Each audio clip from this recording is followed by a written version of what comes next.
This is part 2 of the bib project.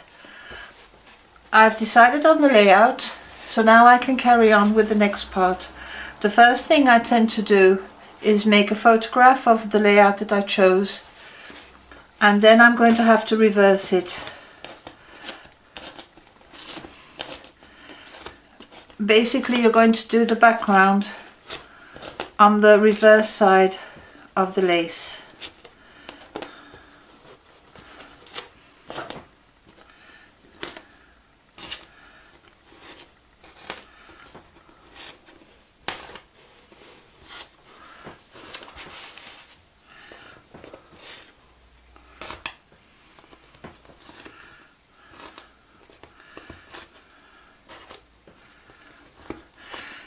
This is where it's easier to have a cushion to work on. If you haven't got a cushion, you can make your own. You can either use a piece of styrofoam and cover it with cloth, or else you can also use the type of underlay they use on wooden floors. If you know the click floors that you slot together that looks like parquet, you can use the underlay that you use. You make several layers of it. I tend to use some sticky tape to sort it all out, to stick it all together.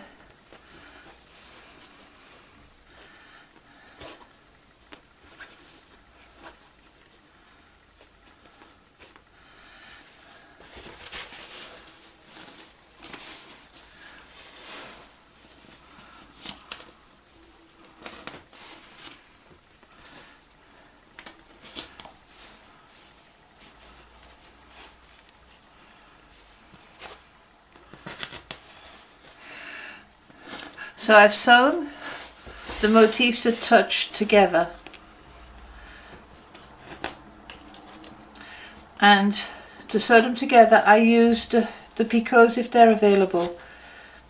And when I had to sew a scroll to a flower, I made sure that I sewed it well on the inside of the flower, so I didn't attach it to the edge of the flower. That way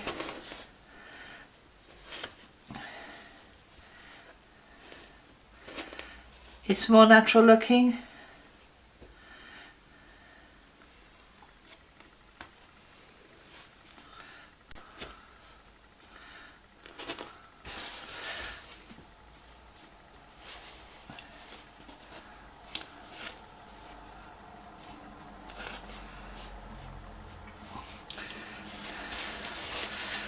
So that's more or less right. I'm just going to give the leaves a slight curve.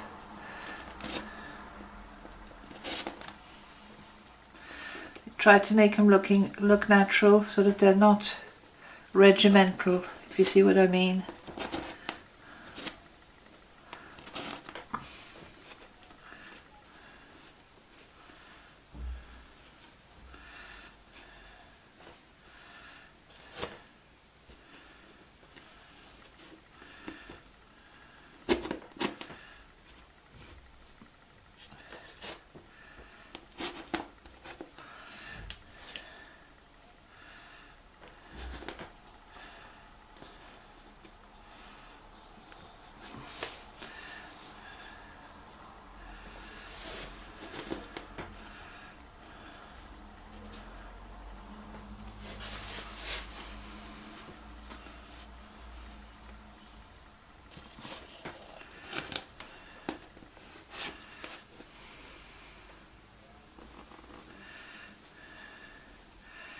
Whatever position you put the motifs in now is the way it's going to end.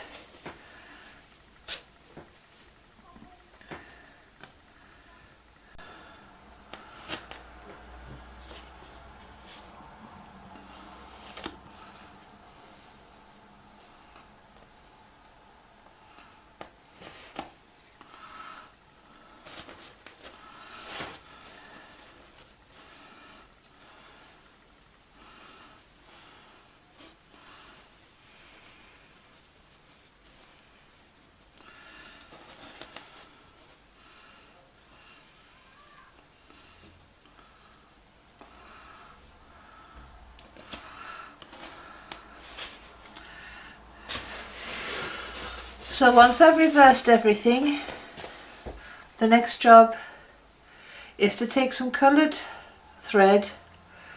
I try to take something that contrasts both the background and the motifs themselves. And what we do now is we're going to attach the motifs to the cloth just by tacking them. What you want to achieve is that they're secure and that they won't move when you start making the background.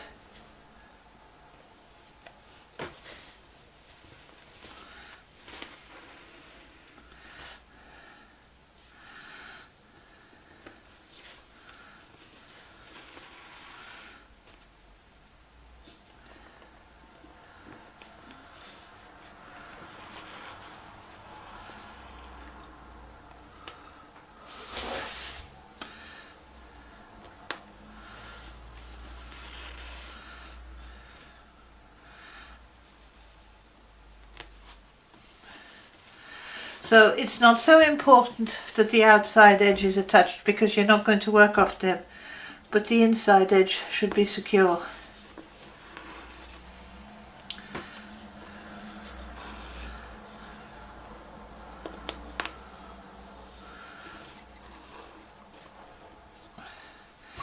And here's the flower, and in the flower I'm going to make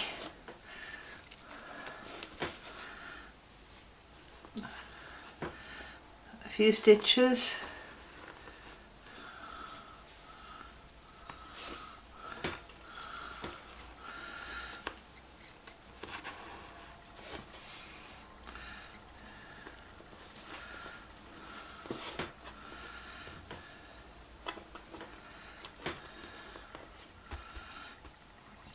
So when you look at the flower, I'll be able to work off the edge of the flower.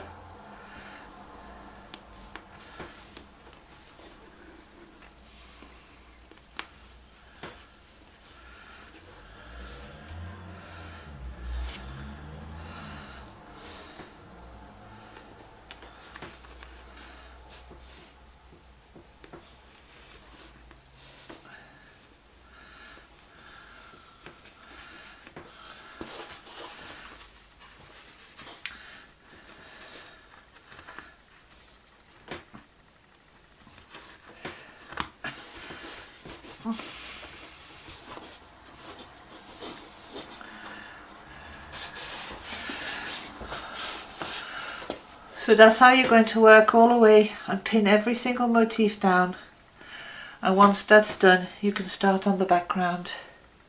So all the motifs are tacked down now, and the next step is to make the background. I'll be making a separate video of making the background. I've got to decide what kind of background I'm going to make, and I'll be showing you how I decide where to attach what and why. So I hope this helps you to make a piece of lace. You can make this with any thread, any size. The principles will always remain the same. I really admire Russian work. They have such an inventiveness and they have such a style of their own.